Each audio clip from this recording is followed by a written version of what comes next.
Breaking news आहे। पक्षप्रमुख उद्धव ठाकरेंनी मातोश्रीवर ठाकरेंच्या शिवसेनेच्या महत्त्वाच्या नेत्यांची बैठक बोलावलेली आहे। विनायक राऊत, अंबादास दानवे, संजय राऊत, अनिल परब आणि इतर नेते बैठकीसाठी उपस्थित राहणार आहेत। तर ठाकरेंच्या सेनेतून शिंदे गटामध्ये होणारे प्रवेश पाहता डॅमेज कंट्रोलसाठी काही महत्त्वाच्या नेत्यांसोबत उद्धव ठाकरे चर्चा करणार असल्याची माहिती समोर येते।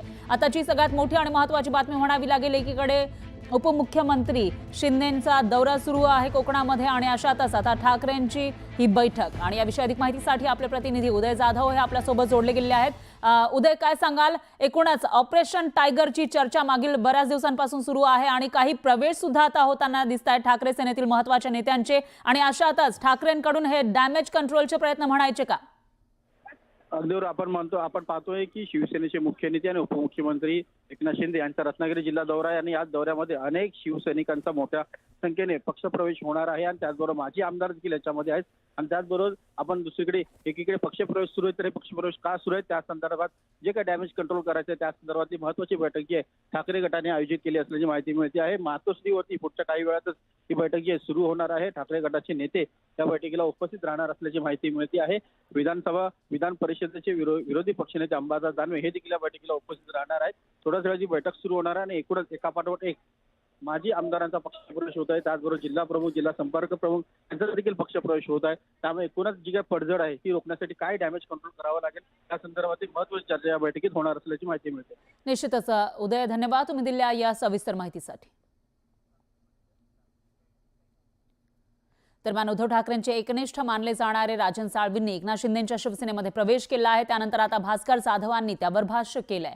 अनेक जण गेले, त्यातले एक साळवी गेले। आपल्याच माणसाच्या आणि आपल्याच उमेदवाराच्या विरोधात काही नेते उपद्व्याप करतात, याचा अनुभव मला सुद्धा आहे, असं भास्कर जाधव म्हणाले। यश माझ्यामुळे आणि अपयश तुमच्यामुळे हे मला मान्य नाही। नेते आणि पदाधिकारी आपल्याच उमेदवाराच्या विरोधात काम करतात। पक्ष सोडून गेला त्याला आपण गद्दार म्हणतो, मग पक्षात राहून असं करतात ते सगळ्यात मोठे गद्दार, मग त्याला काय शिक्षा देणार, असा सवाल भास्कर जाधवांनी केला। मला योग्य संधी मिळाली नाही अशी नाराजीही भास्कर जाधव यांनी बोलून दाखवली।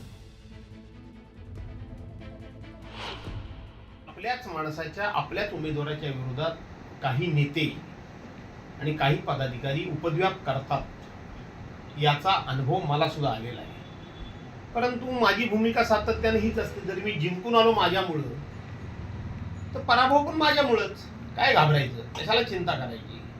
पण यश माझ्यामुळं आणि अपयश तुमच्यामुळं हे मला मान्य नाही। यश पण माझं आणि अपयश पण माझं। पण ज्यांच्याबद्दल, कोणाबद्दल साळवींचा आक्षेप असेल त्यांनी उत्तर देणं योग्य आहे। पण जनरल जर स्टेटमेंट करायचं म्हटलं तर हे उपद्व्याप होत आहे। मलाही वाटतं की माझ्याकडे बऱ्यापैकी अनुभव आहे, अभ्यास आहे, देवानं दिलेलं बऱ्यापैकी वक्तृत्व आहे, काही गोष्टींचा माझ्याकडे अनुभव आहे। पण सगळ्यांना संधी मिळते अशातला भाग नाही ना। सगळ्यांना संधी, मीच काय एकटा आहे अशातला भाग नाही। पण मी स्वतःचा कधी मोठेपणा सांगत नाही, पण मला नाही संधी मिळाली। माझ्या दुर्दैवानं म्हणा, मी कोणाला दोष आज देत नाही, परंतु माझ्या दुःख आहे ना, 100% आहे। माझं तर वाढतं वय आहे, आज माझं 68 वर्ष वय चालू झालेलं आहे। योग्य वेळेला जर संधी मला मिळाली असती तर निश्चितपणे याहीपेक्षा भास्कर हा नावाप्रमाणे भास्कर महाराष्ट्राला दिसला असता।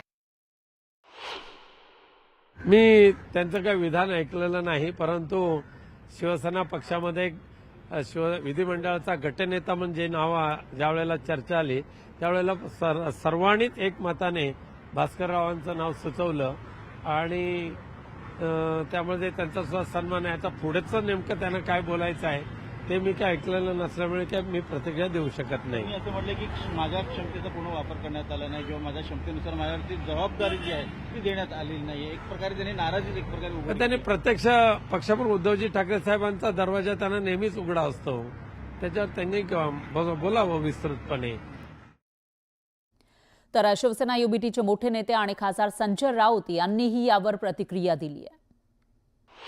त्यांच्याशी आमची काली चर्चा झाली। आज आम्ही एकत्र भेटतो आहोत, सगळेच शिवसेना नेते, आणि आम्ही काही कोणाची खंत असेल त्याच्यावर आम्ही चर्चा करू।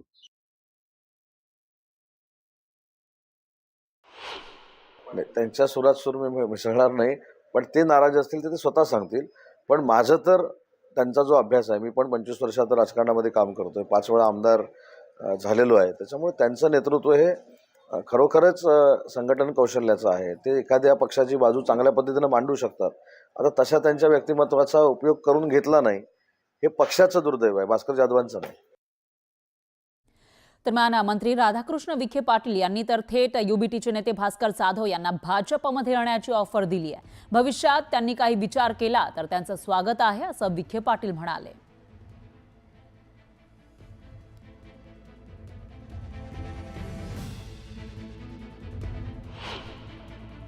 भास्करराव हे माझे अतिशय जवळचे मित्र आहेत आणि ते काय अन्याय सहन करणारा तो नेता नाही आहे. निश्चितच भविष्याचा त्यांनी काही विचार केला असेल, त्यांचं स्वागतच आहे.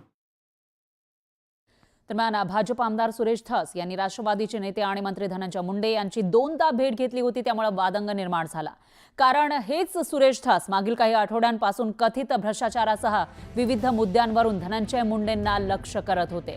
पण आपल्या भेटीबाबत दिशाभूल करण्यात आली आहे आणि सरपंच संतोष देशमुख यांच्या हत्या प्रकरणावरून लक्ष विचलित करण्यासाठी हे षडयंत्र रचण्यात आल्याचा आरोप आमदार धस यांनी केला आहे.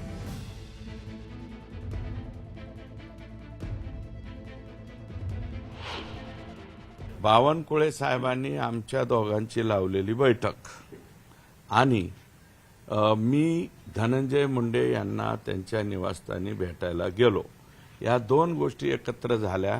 काल बावनकुळे साहेबांचं त्या बाबतीतलं स्टेटमेंट झालं आणि नंतर मी भेटल्याचं सुद्धा टीव्हीला आलं किंवा लीक केलं गेलं. तर या दोन्हीच्या बाबतीमध्ये माझं असं मत आहे की याच्यामध्ये कुणीतरी अतिशय व्यवस्थित षडयंत्र रचतंय, खेळतंय आणि ते कोण खेळतंय हे सुद्धा मला माहिती आहे.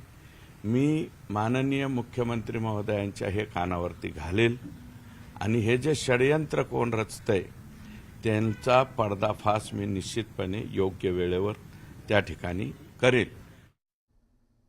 तर सुरेश धस आणि धनंजय मुंडे यांच्या भेटीवर अनेक प्रतिक्रिया येत आहेत. सुरेश धस यांनी तर थेट आपला गेम करण्याचा प्रयत्न होतोय असं म्हटलेलं आहे, ज्यामुळे मस्साजोग प्रकरण मागे पडेल. याविषयी संतोष देशमुख यांच्या कुटुंबियांना नेमकं काय वाटतं याविषयी चर्चा करण्यासाठी आपले प्रतिनिधी त्या ठिकाणी पोहोचलेले आहेत. तर आमच्याशी बोलण्यासाठी संतोष देशमुख यांचे बंधू धनंजय देशमुख हे आपल्यासोबत जोडले गेलेले आहेत.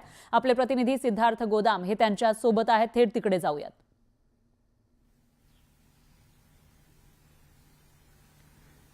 निश्चितपणे सुरेश धसांनी आज स्पष्टपणे आरोप केलेला आहे की 25 दिवसापूर्वी झालेली ही भेट आज व्यवस्थितपणे पेरली गेली, एक षडयंत्र केलं गेलं जेणेकरून मसाजोगचं प्रकरण मागे पडेल आणि वेगळ्या प्रकरणाला जन्म दिला जाईल, हा आरोप केलेला आहे. मात्र या एकंदरीतच प्रकरणामध्ये मसाजोगचे संतोष देशमुख यांच्या कुटुंबियांना काय वाटतं याविषयी बोलण्यासाठी माझ्यासोबत स्वतः धनंजय देशमुख या ठिकाणी.